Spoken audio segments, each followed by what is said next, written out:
മണിപ്രവാള സാഹിത്യത്തിൽ ചമ്പുക്കൾ, ലഘുകാവ്യങ്ങൾ, മുക്തകം, സ്തോത്രകൃതികൾ, സന്ദേശകാവ്യം ഇങ്ങനെ പല രീതിയിലുള്ള സാഹിത്യകൃതികൾ ഉൾപ്പെടുന്നുണ്ട്. ഇങ്ങനെ പല രീതിയിലുള്ള സാഹിത്യ രൂപങ്ങൾ കാണാം. ഇതിൽ ലഘുകാവ്യങ്ങളെ പദ്യരത്നം എന്നാണ് സാഹിത്യ പണ്ഡിതന്മാർ വിശേഷിപ്പിക്കുന്നത്. ഏതാനും പദ്യങ്ങളിൽ നായികാ വർണ്ണനം നടത്തുന്ന അല്ലെങ്കിൽ കാമുകന്റെ വിരഹ വേദനയെ അവതരിപ്പിക്കുന്ന കൃതികളാണ് അധികവും. ഏതാണ്ട് 70ഓളം മണിപ്രവാള ലഘുകാവ്യങ്ങളാണ് ഇതുവരെ കണ്ടെത്തിയിട്ടുള്ളത്. ചിലത് രാജാക്കന്മാരെയും ദേവന്മാരെയും പ്രകീർത്തിക്കുന്ന വിധത്തിലുള്ളതുമെല്ലാമാണ്. ശൃംഗാരരസപ്രധാനമായ കാവ്യങ്ങൾക്ക് അധികവും നായികമാരുടെ പേര് തന്നെയാണ് കൊടുത്തിട്ടുള്ളത്. അതിലും ഇത്തരത്തിലുള്ള ഒരു ശൃംഗാരഭാവം അല്ലെങ്കിൽ ഒരു ഓമനത്വം കാണുവാൻ സാധിക്കും. മേദിനി വെണ്ണിലാവ്, മല്ലി നിലാവ്, ഉത്തരാ ചന്ദ്രിക ഇങ്ങനെ പോകുന്നു ആ പേരുകൾ. ചന്ദ്രൻ, നിലാവ് ഇതൊക്കെ മണിപ്രവാള സാഹിത്യകാരന്മാരുടെ ഒരു ഇഷ്ടപ്പെട്ട പ്രയോഗങ്ങൾ അല്ലെങ്കിൽ ഇഷ്ടപ്പെട്ട ഒരു അന്തരീക്ഷമായിരുന്നു എന്ന് കാണാം. ശൃംഗാരപ്രധാനമായിട്ടുള്ള അല്ലെങ്കിൽ പ്രണയഭാവത്തെ ഉണർത്തുന്ന അന്തരീക്ഷങ്ങളാണ് ചന്ദ്രൻ, നിലാവ്, രാത്രി, ആമ്പൽ തുടങ്ങിയവ. ഇത്തരം ഭാവങ്ങൾ നമുക്ക് മണിപ്രവാള ലഘുകാവ്യങ്ങളിൽ ധാരാളമായി കാണാം. മണിപ്രവാള കാവ്യങ്ങളിലെ വർണ്ണനകൾക്കൊന്നും വലിയ പുതുമയുണ്ടായിരിക്കില്ല. എല്ലാം ആവർത്തനങ്ങൾ പോലെ തന്നെ ഉണ്ടാവുകയുള്ളൂ. ഇത്തരത്തിലുള്ള പദങ്ങളുടെയും അന്തരീക്ഷത്തിൻ്റെയും ഒക്കെ ഒരു പല വിധത്തിലുള്ള കൂടിക്കലരലുകളാണ് മണിപ്രവാള ലഘുകാവ്യങ്ങൾ. ദേവദാസി സമ്പ്രദായം ലോകമെമ്പാടും വ്യാപകമായിരുന്ന ഒന്നാണ്. ഏതാണ്ട് 8ാം നൂറ്റാണ്ട് മുതൽ ഇതുമായി ബന്ധപ്പെട്ട കൃതികൾ ഭാരതത്തിൽ രൂപപ്പെട്ടിട്ടുണ്ട്. കാശ്മീര ദേശത്ത് നിന്നും വന്ന കുട്ടിനി മതമാണ് ഇതിൽ ആദ്യത്തേത്. ഭാരതത്തിലെ ആദ്യത്തെ ഗണികാവൃത്തിയുമായി ബന്ധപ്പെട്ടുള്ള ഒരു കൃതി എന്ന് പറയുന്നത് കുട്ടിനി മതമാണ്. പിന്നീട് ഇങ്ങോട്ട് സമരതന്ത്രം, സമയമാതൃക, ലീലാവതി, മദന വിജയം, അനങ്കരംഗം പോലെയുള്ള നിരവധി കൃതികൾ വന്നിട്ടുണ്ട്. അതിൻ്റെ ഒരു തുടർച്ചയാണ് അല്ലെങ്കിൽ അതിൻ്റെയൊക്കെ ഒരു ഭാഗമാണ് മലയാളത്തിൽ വൈശിക തന്ത്രത്തിൽ തുടങ്ങുന്ന മണിപ്രവാള സാഹിത്യവും. മണിപ്രവാള ലഘുകാവ്യങ്ങളിൽ പ്രാധാന്യത്തോടെ നിൽക്കുന്ന ചിലതുണ്ട്. അതിലൊന്ന് ചെറിയച്ചി എന്നുള്ളതാണ്. ഉദയപുരത്തെ ചെറുകീൽ എന്ന വീട്ടിലെ നർത്തകിയുടെ മകളാണ് ചെറിയച്ചി. ചെറിയച്ചിയുടെ കാമുകനായ കവി ചന്ദ്രോദയവേളയിൽ തനിക്കുണ്ടായ വിരഹവേദനയെയാണ് 27 പദ്യങ്ങളുള്ള ഈ കാവ്യത്തിലൂടെ അവതരിപ്പിക്കുന്നത്. ചന്ദ്രൻ ഉദിച്ചു വരുന്ന വേളയിൽ കാമുകനായ കവിയുടെ ഹൃദയത്തിലുണ്ടായ ചില ചിന്തകൾ, തോന്നലുകൾ, ആ വിരഹം അതാണ് അവിടെ അവതരിപ്പിച്ചിരിക്കുന്നത്. വന്ദന ശ്ലോകങ്ങളൊന്നും ഇല്ലാതെ നേരിട്ട് കാവ്യത്തിലേക്ക് കടക്കുകയാണ് ഇവിടെ ചെയ്തിരിക്കുന്നത്. പ്രകൃതിയെ കവിതയിലേക്ക് ആവാഹിക്കുന്ന ആ ഒരു കാവ്യതന്ത്രത്തെ മണിപ്രവാള കവികൾ ധാരാളമായി ഉപയോഗിച്ചിട്ടുണ്ട്. ഇവിടെ കാവ്യം തുടങ്ങുന്നത് തന്നെ അങ്ങനെയാണ്. ഉടുനികരം എഴുത്തായി പത്രമായി മാനമൊപ്പായി മുഴുമതി മദനൻ തീട്ടിങ്ങു സന്ധ്യോപനീതം എന്ന് പറഞ്ഞുകൊണ്ടാണ് ആദ്യ ശ്ലോകം തന്നെ തുടങ്ങുന്നത്. ഉടുനികരം, നക്ഷത്രക്കൂട്ടങ്ങളാകുന്ന അക്ഷരങ്ങൾ എവിടെയാണ് നിരത്തിയിരിക്കുന്നത്? മാനമാകുന്ന പത്രത്തിൽ, ആകാശമാകുന്ന പത്രത്തിൽ, ആകാശമാകുന്ന എഴുത്തിൽ, ഇലയിൽ അല്ലെങ്കിൽ എഴുത്തിൽ നക്ഷത്രമാകുന്ന അക്ഷരങ്ങളെ നിരത്തിക്കൊണ്ട് ഒപ്പിട്ടിട്ടുണ്ട്. ആരാണ് ഒപ്പ്? മുഴുമതിയാകുന്ന ഒപ്പ്, പൂർണ്ണചന്ദ്രനാകുന്ന ഒപ്പും ചാർത്തിക്കൊണ്ടാണ് സന്ധ്യ കാമദേവന്റെ തീട്ടുമായി വന്നെത്തിയിരിക്കുന്നത്. കാമദേവന്റെ സന്ദേശവുമായി സന്ധ്യ വന്നെത്തിയിരിക്കുന്നത് എന്ന് പറഞ്ഞ ആ പദ്യം തുടങ്ങിയിരിക്കുന്നത്.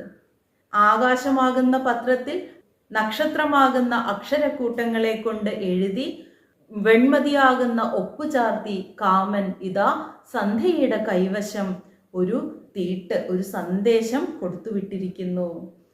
അവരുടെ ഈ വരവ് കണ്ടാൽ, ഈ സന്ധ്യ തീർത്തിരിക്കുന്ന ഈ ഒരു അന്തരീക്ഷം കണ്ടാൽ, അല്ലെങ്കിൽ സന്ധ്യ കൊണ്ടുവന്നിരിക്കുന്ന ഈ ഒരു എഴുത്ത് കണ്ടാൽ ചെറിയച്ചി ഈ രാത്രി തന്നെ അവരെന്നെ കൊല്ലുമെന്ന് തോന്നുന്നു. അത്രയ്ക്ക് വിരഹവേദന അവിടെ ആ കാമുകൻ അനുഭവിക്കുന്നുണ്ട്. കാമുക മനസ്സിലെ വേലിയേറ്റമാണ് അവിടെ അവതരിപ്പിച്ചിരിക്കുന്നത്. ആ ഒരു ഭാവത്തിൽ നിൽക്കുമ്പോഴാണ് തനിക്ക് ചുറ്റുമുള്ള അന്തരീക്ഷം നിരന്നിരിക്കുന്നതിൻ്റെ അർത്ഥം. ഈ ഒരു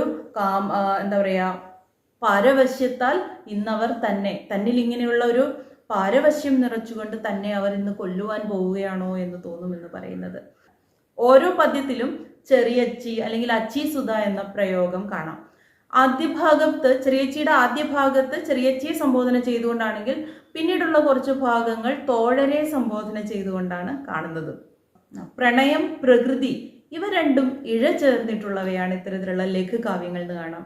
ഇവിടെ ചെറിയച്ചിയിലെ ചന്ദ്രൻ, നിലാവ്, ആമ്പൽ, രാത്രി ഇതൊക്കെയാണ് ആ ഒരു കാവ്യത്തിന് ഭംഗി നൽകുന്നത്. ഒപ്പം കാമുക വികാരത്തെയും തീവ്രമാക്കി കാണിക്കുന്നത് ഈ ബിംബങ്ങളാണ്. കാമുക മനസ്സിലെ വിരഹവേദനയാണ് അപ്പോൾ ചെറിയച്ചിയുടെ പ്രമേയം എന്ന് പറയാം. ഇവിടെ ചന്ദ്രൻ പല ഭാവത്തിൽ വരുന്നുണ്ട്. ഇപ്പൊ ആദ്യം ഒരു ഒപ്പാണ് ചന്ദ്രനെങ്കിൽ പിന്നീട് കാമദേവന്റെ പള്ളി അമ്പായി മാറുന്നുണ്ട്, ഹനുമാനായി മാറുന്നുണ്ട്. ഇങ്ങനെ ചന്ദ്രൻ തന്നെ പല ഭാവങ്ങളിൽ അവിടെ മാറുന്നത് കാണാം, അല്ലെങ്കിൽ ചന്ദ്രനെ പല ഭാവങ്ങളിൽ കവി കവിതയിൽ കൊണ്ടുവന്നിരിക്കുന്നത് കാണാം. മാലിനി വൃത്തത്തിൽ രചിച്ചിരിക്കുന്ന ഈ ചെറിയച്ചി കാവ്യത്തിലെ 4 ശ്ലോകങ്ങൾ ലീലാതിലകകാരനും ഉദ്ധരിച്ചിട്ടുണ്ട്. കാവ്യഭംഗി കൊണ്ട് മുന്നിട്ട് നിൽക്കുന്ന മറ്റൊരു ലഘു കവനമാണ് മല്ലീ നിലാവ്. കാമോദ്ദീപകമായ സന്ധ്യയുടെ വരവ് നായികയെ അറിയിക്കുകയാണ് ഈ കവനത്തിന്റെ ലക്ഷ്യം. 9 പദ്യങ്ങൾ മാത്രമാണ് ഈ ലഘു കവനത്തിലുള്ളത്.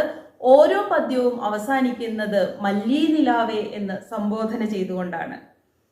കാമനാകുന്ന രാജാവിന്റെ എഴുന്നള്ളത്ത് വർണ്ണിച്ചുകൊണ്ടാണ് കാവ്യം ആരംഭിക്കുന്നത്. അതിന്റെ ആദ്യ പദ്യം തന്നെ നോക്കൂ.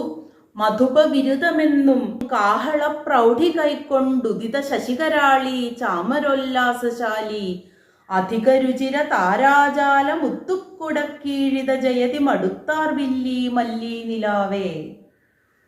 ഇത്തരത്തിൽ ശബ്ദഭംഗി കൊണ്ടും അർത്ഥസൗഭഗം കൊണ്ടും ശ്രദ്ധേയമാണ് മല്ലീ നിലാവിലെ ഓരോ പദ്യവും.